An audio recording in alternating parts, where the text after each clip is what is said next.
इस वक्त की बड़ी खबर शाहजहांपुर से, जहां यौन शोषण के मामले में स्वामी चिन्मयानंद बरी।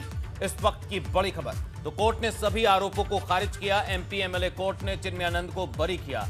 आरोपी छात्रा और उसका साथी भी बरी हुए। इस वक्त की बड़ी खबर, तो बड़ी खबर शाहजहांपुर से, जहां कोर्ट ने सभी आरोपों को खारिज करते हुए एमपी एमएलए कोर्ट ने चिन्मयानंद को बरी कर दिया। इस वक्त की बड़ी खबर, तो आरोपी छात्रा और उसका साथी भी बरी हुए। इस वक्त की बड़ी खबर,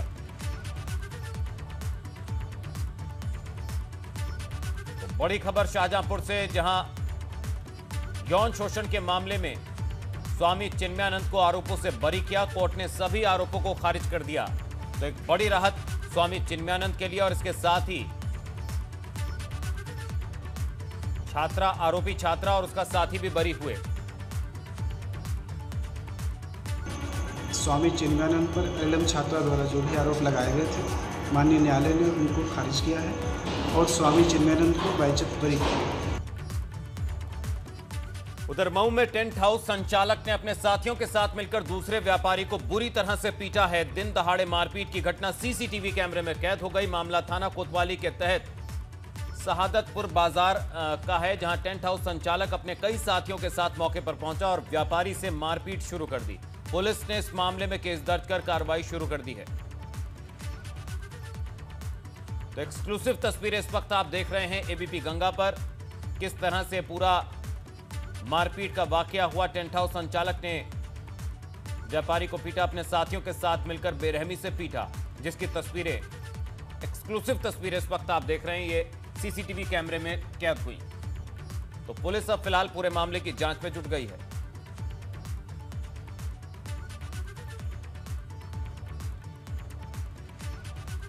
वहीं कानपुर के कमिश्नर असीम अरुण ने आज अपना कार्यभार संभाल लिया है। उन्होंने कहा कि बेहतर पुलिसिंग पर उनका पूरा ध्यान रहेगा। कमिश्नरी सिस्टम में पुलिस को काफी ताकत मिलती है। इस बात का खास ध्यान रहेगा कि इस ताकत का सही इस्तेमाल किया जाए और पुलिसिंग में जो खामियां अब तक चली आ रही हैं उनको दूर किया जाएगा। क्या कुछ कहा उन्होंने इस मौके पर, चलिए आपको सुनवाते हैं खास बातचीत। लखनऊ नोएडा के बाद कानपुर और वाराणसी को भी अब पुलिस आयुक्त प्रणाली में शामिल कर लिया गया है। कानपुर के पहले पुलिस कमिश्नर असीम अरुण ने ज्वाइनिंग कर ली है। बात करते हैं उनसे। असीम साहब, ये बताइए कि पहले पुलिस कमिश्नर कानपुर के आप बने हैं, बड़ी चुनौती आपके लिए? मैं समझूंगा चुनौती नहीं, ये बहुत बड़ा अवसर है और सरकार ने एक अवसर दिया है उत्तर प्रदेश पुलिस को कि कानपुर नगर की सुरक्षा व्यवस्था, कानून व्यवस्था, यातायात, जनरली पुलिसिंग को कैसे और अच्छा किया जाए। इसमें जो पुलिस कमिश्नरेट का मॉडल है वो सिटीज़न ओरिएंटेड यानी नागरिकोन्मुखी मॉडल है और उसके तहत काम करने का आदेश मुख्यमंत्री जी ने दिया है। हम लोग पूरे लगन से काम करेंगे, पूरी कल्पनाशीलता रखेंगे और परिणाम देंगे। आपने कहा पावर की बात करी, जब पावर आता है तो पावर का मिसयूज़ भी बहुत होता है, उसकी मॉनिटरिंग कैसे करें? बिल्कुल, जब शक्तियाँ आती हैं तो फिर जिम्मेदारियाँ भी आती हैं और उसके लिए सेफगार्ड्स यानी रोकथाम के उपाय भी होने चाहिए। तो जनपद कानपुर पुलिस में एक इंटरनल विजिलेंस टीम बनाई जाएगी।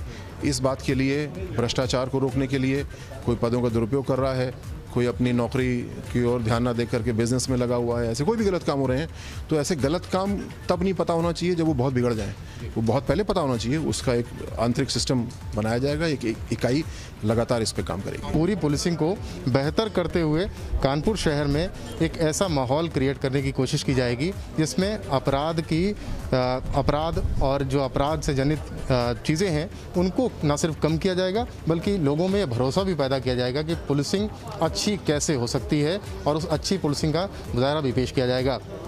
कानपुर से रतीश त्रिवेदी, एबीपी गंगा। वहीं बाहुबली मुख्तार अंसारी ने यूपी जाने से बचने के लिए चालाकी तो बहुत की, लेकिन सुप्रीम कोर्ट के एक फैसले ने उसके सारे किए कराए पर पानी फेर दिया। आइए दिखाते हैं आपको खास रिपोर्ट।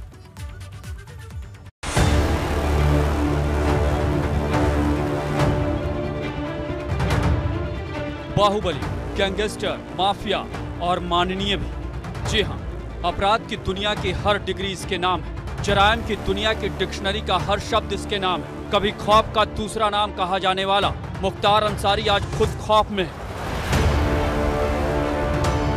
जिस उत्तर प्रदेश की धरती पर ये पैदा हुआ, पला बढ़ा, पढ़ा लिखा, क्राइम की दुनिया में कदम रखा, आज उसी धरती पर इसे पैर रखने में डर लगता है। कुछ साल पहले तक जहां इसकी दहशत हुआ करती थी, आज वहां जाने की कल्पना भर से ये खुद दहशत से भर जाता है। जिस उत्तर प्रदेश में जाने से बचने के लिए इसने न जाने कितने तिकड़म लगाए, लेकिन आज वो सब तार तार हो गए। माफिया मुख्तार अंसारी पर आज सुप्रीम कोर्ट का ऐसा हथौड़ा चला कि इसके होश ठिकाने आ गए, क्योंकि पंजाब की जेल में रहकर वो जिस ठिकाने पर जाने से बच रहा था, और मुख्तार का ठौर ठिकाना वही उत्तर प्रदेश की कोई जेल होगा जहां जाने से वो बचना चाहता था, लेकिन अब वो नहीं बच पाएगा, क्योंकि सुप्रीम कोर्ट ने माफिया मुख्तार अंसारी को उत्तर प्रदेश भेजने का आदेश दिया है। सुप्रीम कोर्ट ने मुख्तार की कस्टडी ट्रांसफर याचिका पर सुनवाई के बाद ये फैसला सुनाया। वहीं सुप्रीम कोर्ट ने यह भी कहा कि मुख्तार अंसारी यूपी की किस जेल में रहेगा, ये फैसला प्रयागराज एमपी एमएलए कोर्ट तय करेगी। फिलहाल मऊ से विधायक मुख्तार अंसारी अभी पंजाब की रोपड़ जेल में बंद है, जिसे लेकर काफी समय से पंजाब और यूपी की सरकार एक दूसरे के आमने सामने आई थी। उत्तर प्रदेश सरकार ने इस मामले में सुप्रीम कोर्ट में याचिका दी थी, और अब ये फैसला उसके लिए बड़ी राहत की खबर है। 40-45 लोगों की जो भी कोर्ट में केस चल रही है, सबका जो अपना था कि नहीं हम लोग आए, हम लोग का जो भी केस मुकदमा है उस पर हम लोग को न्याय मिले।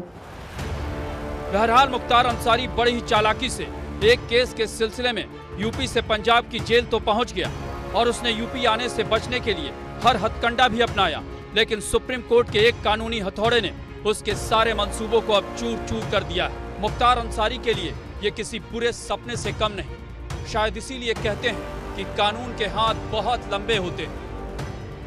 Bureau report, ABP Ganga.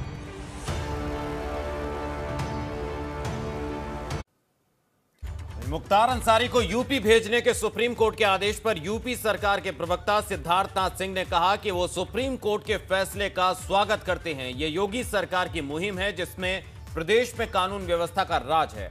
Siddharthnath Singh ने कहा कि सुप्रीम कोर्ट ने योगी सरकार के कानून के राज पर मोहर लगाई है।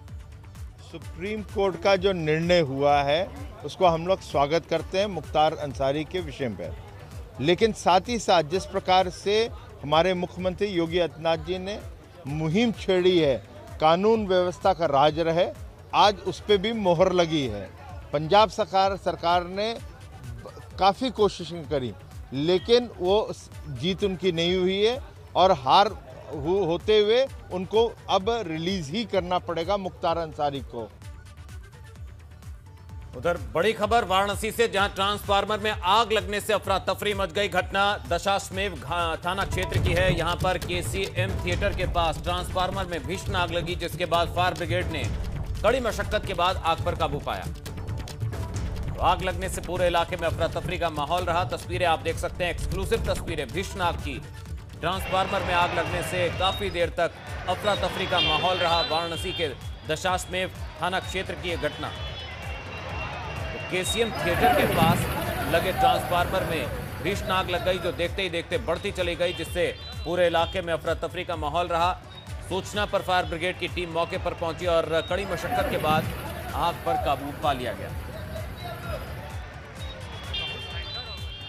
एक्सक्लूसिव तस्वीरें आप देख रहे हैं एबीपी गंगा पर, कितनी भयानक ये आग लगी थी और काफी देर तक वहां पर अफरा तफरी का माहौल रहा, लेकिन समय रहते फायर ब्रिगेड की टीम मौके पर पहुंची और कड़ी मशक्कत के बाद आग को बुझा लिया गया। चलिए बात अब कोरोना मामलों की। तो यूपी में कोरोना के मामले बढ़ते जा रहे हैं। पिछले 24 घंटे में यूपी में 1032 नए केस सामने आए हैं, जिसके बाद प्रदेश में कोरोना के एक्टिव केस की संख्या 5824 हो गई। वहीं कोरोना के बढ़ते मामलों के बीच सरकार ने होली के त्योहार और पंचायत चुनाव को देखते हुए मुख्यमंत्री योगी आदित्यनाथ ने कोरोना संक्रमण को रोकने के लिए सावधानी बरतने के निर्देश जारी किए हैं, जिसके तहत सभी रेलवे स्टेशनों, बस अड्डों और एयरपोर्ट पर यात्रियों की कोविड जांच करने, कोविड अस्पतालों में जरूरी सुविधाएं सुनिश्चित करने, कोविड हेल्प डेस्क की व्यवस्था को सुचारू रूप से चलाने के अलावा रोजाना 1.5 लाख से ज्यादा कोविड टेस्टिंग करने के निर्देश भी दिए हैं। इसके साथ ही कॉन्टैक्ट ट्रेसिंग बढ़ाने के निर्देश भी जारी किए गए। उधर मथुरा में एक महिला में साउथ अफ्रीका का कोविड स्ट्रेन मिलने से हड़कंप मच गया है। महिला बरसाना इलाके के कमई गांव की रहने वाली बताई जा रही है और अब स्वास्थ्य विभाग महिला के संपर्क में आए लोगों की जांच में जुट गया है। वहीं जिले में 24 घंटे में कोरोना के 19 नए कोरोना मरीज मिले हैं। आपको बता दें कि मथुरा में होली का त्योहार मनाया जा रहा है, जिसके चलते लाखों लोग मथुरा वृंदावन पहुंचे हुए हैं। वहीं जिला प्रशासन और स्वास्थ्य विभाग की लापरवाही के चलते कोविड नियमों की जमकर धज्जियां भी उड़ाई जा रही हैं। उसी के पास कामर गांव में एक महिला मरीज थी। इसका हमने 3 तारीख को सैंपल भेजा था और 5 तारीख को इसकी RT-PCR रिपोर्ट आई थी। जो RT-PCR हम करवाते हैं उनमें से 10% सैंपल जीनोम सीक्वेंसिंग के लिए लखनऊ भेजते हैं। उस जीनोम सीक्वेंसिंग सैंपल होकर उसकी रिपोर्ट आई थी। उसमें साउथ अफ्रीका के बात अब पंचायत चुनाव की, तो यूपी में पंचायत चुनाव की तारीखों का ऐलान हो गया है। 4 चरणों में यूपी के पंचायत चुनाव होंगे। 3 अप्रैल से 2 मई तक चुनाव प्रक्रिया चलेगी, जबकि 15, 19, 26 और 29 अप्रैल को मतदान होगा। पहले फेज में 18 और दूसरे और तीसरे फेज में 20-20 जिलों में मतदान होगा, जबकि चौथे फेज में 17 जिलों में वोटिंग होगी।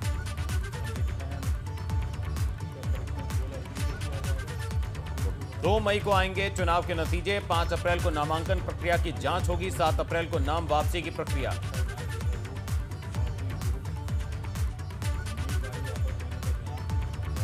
तो पंचायत चुनाव में कैसी रहेगी व्यवस्था, सुरक्षा के क्या होंगे इंतजाम, इस पर क्या कहना है ADG law and order Prashant Kumar का, आपको सुनवाते हैं।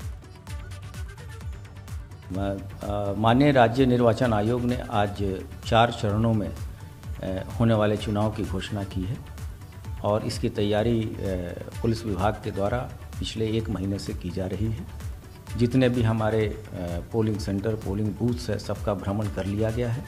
निरोधात्मक कार्रवाई पिछले 1 महीने से लगातार की जा रही है, जिसमें कि लोगों को अपने शांति व्यवस्था बनाए रखने के लिए और सही बिहेवियर के लिए बाउंड डाउन कराया जाना, शराब की दुकानों की चेकिंग, असलाह की दुकानों की चेकिंग, अवैध असलाह बनाने की शस्त्र फैक्ट्रियों की चेकिंग तथा वहीं शनिवार को सीएम योगी 4 दिन के पूर्वांचल के दौरे पर जाएंगे। सीएम योगी बहराइच, महाराजगंज और गोरखपुर जाएंगे। गोरखपुर से सीएम योगी पूर्वांचल को बड़ी सौगात देंगे। तो आपको बता दें, शनिवार को मुख्यमंत्री का पूर्वांचल दौरा काफी अहम माना जा रहा है। महाराजगंज में नगर पंचायत कार्यक्रम का उद्घाटन करेंगे। गोरखपुर में शहीद अशफाकुल्लाह खान के साथ 4 दिन के पूर्वांचल दौरे पर सीएम, तो बहराइच, महाराजगंज और गोरखपुर के दौरे पर जाएंगे सीएम। गोरखपुर को सौगात देंगे। तो शनिवार को सूबे के मुखिया योगी आदित्यनाथ बहराइच दौरे पर पहुंचेंगे, जहां वो वीर शिरोमणि महाराणा प्रताप की मूर्ति का अनावरण करेंगे। साथ ही किसान महाविद्यालय में आयोजित समारोह में भी शिरकत करेंगे। सीएम के कार्यक्रम के तहत सभी तैयारियां पूरी हो गई हैं। चप्पे चप्पे पर पुलिस की तैनाती की गई है। पूरे क्षेत्र में को कई सेक्टरों में बांटा गया है। आपको बता दें कि सुबह 10:30 बजे सीएम हेलीकॉप्टर से पुलिस लाइन पहुंचेंगे और पुलिस लाइन से कार्यक्रम स्थल पर पहुंचेंगे। पहले महाराणा प्रताप की मूर्ति का अनावरण करेंगे और बाद में किसान महाविद्यालय में आयोजित कार्यक्रम में शामिल होंगे सीएम।